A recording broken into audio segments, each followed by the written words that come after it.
This is Mandatory Listening. I'm your host, Kent Mann. Each week, we sit down over a cup of coffee and discuss interesting topics in the world of the customer experience. Welcome back to Mandatory Listening. This is Kent Mann, joined today by a special guest, Blair Clark from Canyon Bicycles. How are you doing, Blair? Fine, thanks. How are you, Kent? Doing good. What time is it are you in Carlsbad, California? Yeah, it's 10 o'clock in the morning on a beautiful, sunny, clear sky morning, March 22nd. What is your morning typically like? Well, we have a new puppy, Kent. So my morning starts between 5:30 and 6, taking him and the older dog out, and then having a coffee and reading my emails and maybe making a phone call to Germany and breakfast and then off to the office. So, what is your typical morning like without the puppy? Is it roll out of bed, 11, 10, 11, something like that? Start the coffee machine right next to your bed? No, I'm an early riser. So yeah. Always that way? Yeah, pretty much. I mean, I would say maybe not in college, but, yeah. But as an adult, yeah, I'm an early riser. Okay, so let's do an introduction for you here. Tell us a little bit about yourself and then what you do for Canyon, for those of us who may not know. Well, I more or less grew up in the bike boom, and I'm 60 years old as of this past summer. And when I was a kid, I fell in love with a 10-speed, and I worked in bike shops all through high school and college, and got out of school and ran a very successful store in Los Altos, California, and met some great people in the industry and connections. And then I somewhat sadly, or maybe not, felt like the bike industry wasn't going to be enough of an opportunity for a long-term career. And I took a detour and did commercial real estate, thinking I might be the next Donald Trump, and I failed miserably at it. And then I went into the high-tech industry because I lived in Silicon Valley and learned a lot from a great company called Connor Peripherals, which went from $0 to $2.5 billion in the 5 years that I was there. And that was a great ride. But more or less, if you had a heartbeat and a work ethic, you got promoted. And I had both, and they taught me a lot. And one of the things along the way was that if you begin with the end in mind, like any marketing project, I started thinking about I was really prompted by a offsite strategic planning session where this guy asked us to read a passage on a piece of paper that described a funeral. And you realize that it's your funeral and you're surrounded by friends and family and acquaintances. And the question before you is, what do you want them to say about you? 3 to 5 phrases, not complete sentences. What do you really want to have stood for? And I thought, I don't want them to say I was a great high-tech guy. I want to get back into the bike industry. So that started my mission to get back to it. And in 1993 or 4, I can't recall which, so 25 years ago or so, I went to work for Scott in Sun Valley, Idaho, and ran the bike division there. And then later went to Giro and had a great ride with them, taking them into the ski helmet industry. And they promoted me to be president and run that and the Bell Specialty Group, and left there to run specialized U.S. business for 3 years, 11 days, and 3 hours. And and I left on good terms. and then I went to Smith Optics, where I had a great career in the ski, outdoor, optical, bike, motocross, action sports, surf industry, selling sunglasses, goggles, and helmets. And then to GU Energy, where I was the president and COO, and learned a lot about nutrition and fitness, and then most recently here to Canyon as president. So that's my story. So are you a fitness nutrition guru? Is that something you nerd out about? I'm a skinny guy who fell in love with endurance sports, whether it's running or cycling or, hiking or just doing things. I'm a hyperactive person. So what keeps me calm is bike riding. And so is that an everyday thing for you right now? Unfortunately, it's not an everyday thing, but it's, I get in 100 to 150 miles maybe in a week and ride with the group down here on what's known as the Swami's Ride and a couple other rides, once in a while a lunchtime ride. But yeah, it's a big part of my life. To me, it's kind of moving meditation, right? It helps me clear my head, refocus priorities, think of issues that I need to follow up on. There's just a rhythm to it, as any cyclist knows, that you not only get the endorphins, but the wind in your face, and you commune with nature and friends, and, I'm addicted to it. So. Yeah, I definitely agree. I spent my formative years running mainly long distance and then a little sprinting competitively. And after I stopped running in college, there was a 6-month lull there where I just felt like I was missing something. And I realized, for 6-7 years straight, every single day, I was just having 30 minutes to myself of just quiet, almost meditation. And I think it's important for everyone, especially in a high stress environment, to have something like that. Just some moment of the day where you just calmly reflect, and you can just be, if it's outside in nature on a beautiful day, even better. Right. And then there's times where, I get to take out my frustration too on the bicycle. So it serves both purposes. Attack a hill, so to speak. Yeah. Are you a road cyclist? Yeah, and mountain. But, I grew up, there wasn't mountain bikes when I first started, or there weren't mountain bikes when I first started. So, but in Sun Valley, Idaho, it was primarily mountain bike riding for 12 years. So. Gotcha. Are you a breakfast every morning kind of guy? Kent, I am one meal away from death at any given time. What's your breakfast menu look like? It's usually egg whites and an English muffin and maybe a piece of fruit or avocado, a handful of various vitamins and supplements. Breakfast for me has been an evolution. I was in oatmeal every kind of morning, before runs, just to keep me full. I got so sick of oatmeal by the end of it that I can't eat it anymore. Yeah. Yeah, you got to change it up. We'll have a little variety. Right. So this is part of our Bike Month series. So let's get into some of these Canyon questions. I wanted to ask you about Canyon bikes being direct to consumer. And I just want to ask, what is direct to consumer? How does it work? And what is Canyon's philosophy behind it? Well, in many ways, we are the Warby Parker or Tesla equivalent to an industry that, in Warby Parker's case, it's the eyewear business, and Tesla, it's the automotive, because we've taken out the middleman by bringing the product development, the engineering, the manufacturing, and the marketing direct to the consumer. We are also the retailer. So we do that because we want to stay close to the customer's issues and be customer centric. We also do that because we think it's the way of the world today. There's a lot of logistics associated with it, delivering a bicycle and having the consumer set it up. But we've worked through those hurdles, getting the customer the right size. It's one of the issues. So what are some of the ways, based in your opinion, you think that is the way the consumer market is right now, has to be customer facing, has to be more convenient for the consumer. So what do you think, what are some opportunities that retailers need to learn or grow or change or move on from that you think is holding them back at the moment?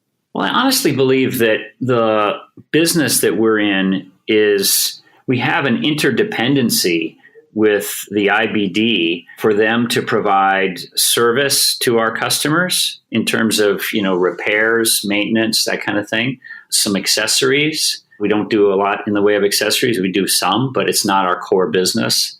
And I'll call it a high touch fit, meaning where a professional bike fitter puts you on a trainer and looks at the ergonomic position of your body to optimize it for both comfort, control, and speed or power output. So, oftentimes, as you're probably well aware, they can charge you $200 to $300 for their expertise, and we can't mimic that over the internet, right? Warby Parker in the eyewear business came up with a way of scanning your face. Actually, Luxottica or somebody else did, but scanning your face to let you try on glasses virtually. I wish we could do the same with a bike. It's just not the same thing, right? Yeah, no, it's not. Maybe one day. Yeah. So where do you think the bike industry sits right now, whether in relation to other industries like similar action sports or just in general? Do you think it's healthy, and where do you see it going? Well, it depends on how you define the bike industry. I mean, oftentimes we narrowly look at the bike industry as the classic independent specialty retail business. But if you open it up and say, well, add in Peloton and indoor cycling, right? Peloton started in 2014, and they raised $1 billion in capital and for a $4 billion valuation. I mean, that's half the size of the bike industry, if you will. And if you look at, the bike industry to be inclusive of bike sharing programs, and if you look at it to be inclusive of bike tourism, right? Like Backroads Bicycle Tour Company and all of the fantastic little boutique tour companies like Ingamba. I mean, there's a big flourishing industry out there, not to mention the growth of e-bikes, particularly in Europe. I think there are 1 million units in Germany alone, I just read yesterday or the day before. So I think there's vitality in certain segments, and then there's contraction in other segments.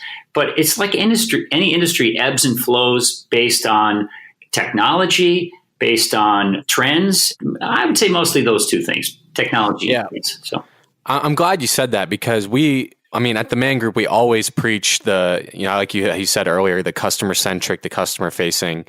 And then we agree that some of these industries that have seen less growth or slight decline in the traditional brick and mortar areas, that there are parts of them and there are opportunities in all of those industries for people to make a ton of money. And it just has to be done right. And the inside joke here at our house is that retail isn't dying, bad retail is dying. And it's just evolving and becoming something else. Yeah, when I worked at Smith Optics in the eyewear business, and Warby Parker came along to the optical industry and sunglass specialty, I want to say there's 15,000 optical specialty businesses, and they thought that a big chunk of that would go away. And it really hasn't. I think the IBD has a promising future to reinvent itself. Definitely. Through a bunch of different categories. So. Yeah, and there's just, everyone's looking for the golden goose. And so there's just a giant influx of money being thrown into this advancement to make this technology more streamlined, to make, like you said, with the face recognition over the website, like the fact that any industry can do that is absolutely amazing. And the implications of it are a little scary, but also like really exciting for a lot of different industries. So I think we are in a cool little, not digital age, but almost just innovation around some of these clunkier industries. So moving on, based on your role currently, what is really exciting to you, on the horizon? Like what really excites you about your job? I have a great team. They say it takes a village to raise a child. It's the same is true to have an effective company. And, I'm not going to deny that there hasn't been turnover and hard times associated with getting everything to congeal. I mean, we're a startup, and I like to think that, on the stage in front of the customer, we look good, but behind the curtain, there's a lot of machinations about the logistics of delivering the bike, because such a long lead time in our industry. And it's very difficult to have a perfect forecast when you don't have a pre-order business the way other specialty brands do, such as our competitors, Trek and Specialized, who get pre-orders from their IBDs. We go out and buy, using our capital, millions of dollars worth of bikes with the hope that people will buy them. And so far it's working. So, yeah. Well, yeah, it's definitely a different way of doing business. And so along that same vein, what are some disadvantages of your way of doing business? You said just having that overhead initially in the hopes that people will buy your bikes, but what are some other disadvantages? Well, I mean, metaphorically, we're on kind of a solo breakaway from our primary competitors who are full bike brands, the Trek, Specialized, Giants, Cannondales, Scotts, and so forth of the world, because we're direct to consumer and they're in the old wholesale business model. And they're shifting to a little bit of, I'll call it a straddle strategy, where they have one foot in that business model and one foot in a new model where the consumer can click and have the bike delivered to a participating retailer. But the problem with that is that sometimes the participating retailer isn't getting a full margin on that bike, or they have another bike that they would have preferred to sell to the consumer, and that the consumer says, hey, I didn't want to deal with that bike shop. I wanted to deal directly with the brand. So that straddle strategy has a challenge for them, and it still feeds the margin to the retailer, and so it doesn't give them as much of an advantage. But if one of those main competitors of ours dropped their independent bike dealer distribution and did what we've done, that'd be a big threat. Now, we'd have somebody pulling up on our solo breakaway and they'd say, okay, we're here too. Now what? So that's a threat. And, I suspect it's a question of when, not whether, somebody will bridge that gap. So our job is to stay close to the customer and retain the most information and have a customer intimacy strategy so that when we have more competition that's direct, we've got the best relationship. Well, it was a tough question, so I appreciate the answer. So your headquarters is in Carlsbad, is that correct? Or is it somewhere else? Yeah, well, globally it's in Koblenz, Germany, but here in the US, it's in Carlsbad. So, obviously that's one of the most competitive and technologically advanced areas of the country. So when we were talking, setting this interview up, you mentioned that, it's just a very competitive market. So how do you find and keep and incentivize that good talent that's in that area with the stiff competition for employment? We're lucky that we are able to attract young people who are passionate about cycling and, feel like they're learning the new digital business model and want to align their future with us. It's a challenge. I can't deny it. So what does a 2019 career in the bike industry look like these days? If you want to carve out a career in the bike industry, where do you start? Where do you look? How does it look like? I would think I would want to start in a customer service role to really understand the customer issues and have keen customer insights. And then I would want to evolve into either product or digital marketing. And I think digital marketing would be the closest adjacency to the customer service role. And I don't care what industry you're in, digital marketing is a big piece of it today, particularly in consumer packaged goods. So what is the dynamic between you and California and Germany? Well, they own us. Yeah.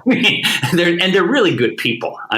They have a humility and a grace that is rare as a team about how they treat one another and how they treat us. Let me just put it in this perspective.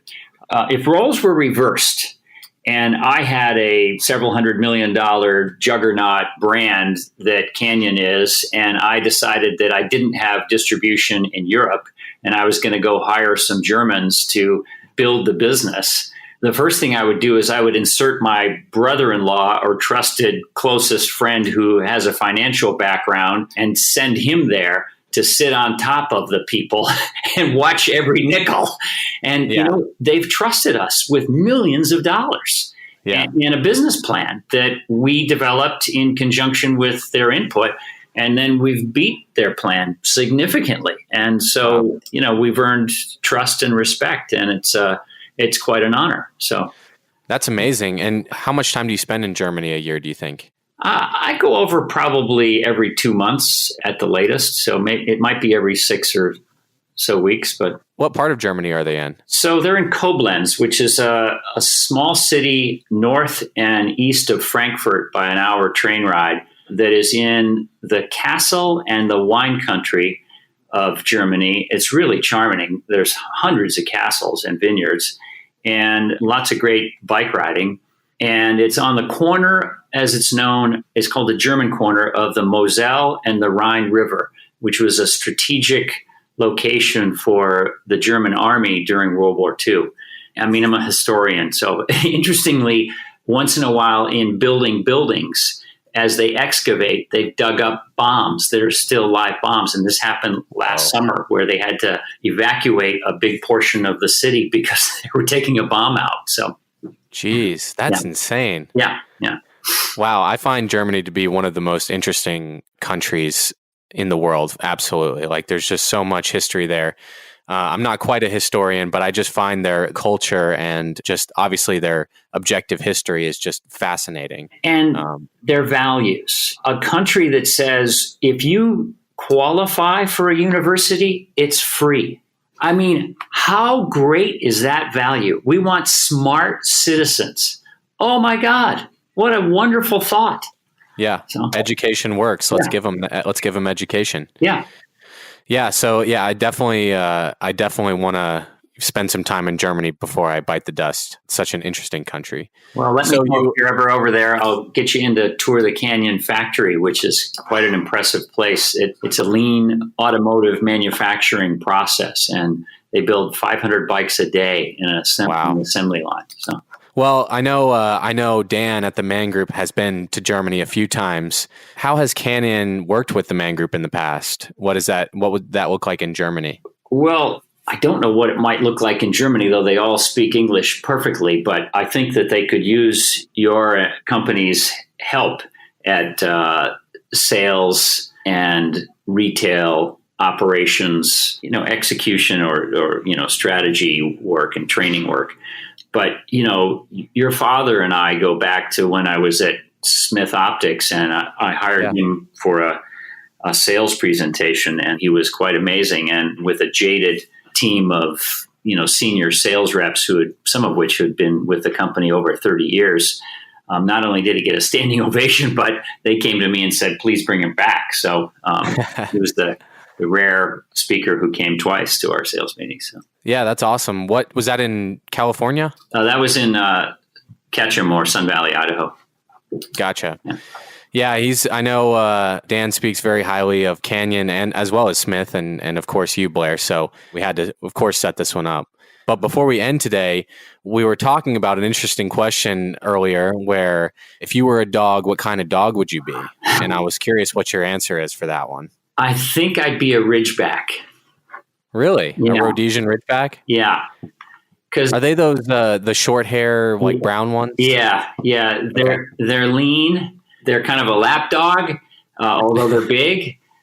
So they're loving and compassionate, but they also they were used and bred to fight lions. Are you kidding me? Hunt and fight lions. So, I like to think that I have the courage and the strength and the endurance, but that's just a fantasy. So, well, maybe if you were born a Rhodesian Ridgeback, you'd have that lion killing instinct. Right.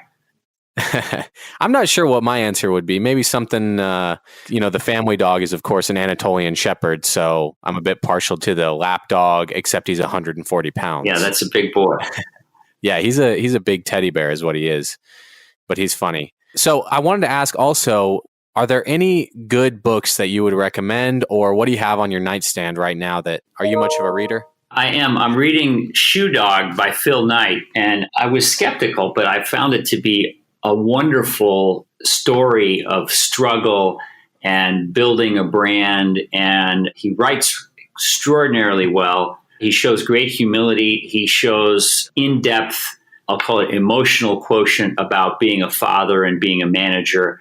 And, there's several quotes in there that I absolutely love. One of which is, and this is roughly the quote, but basically you work really hard to develop a product, to source it, market it, and then you have to go through the logistics of the delivery and manufacturing and all these things that are operationally that are, he calls them the headaches that cause ulcers. and I can relate to that. So, but, aside from that, gosh, within the industry, there's a book that Gary Erickson wrote that he's the founder of Cliff Bar and a friend, and it's Raising the Bar. And I would say as a business philosophy book, that's a really excellent book.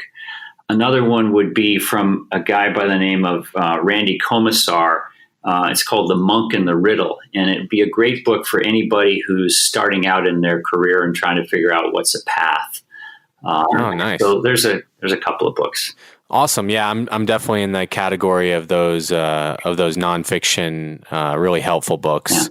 Yeah, that's right up my alley. Besides that, it's like fantasy and science fiction. But if I'm studying something to get better at it, then that's the category. Also, I would say anything by Brené Brown, who's she's a sociologist, psychologist, psychiatrist. It was brilliant, and also fiction books by Mitch Albom.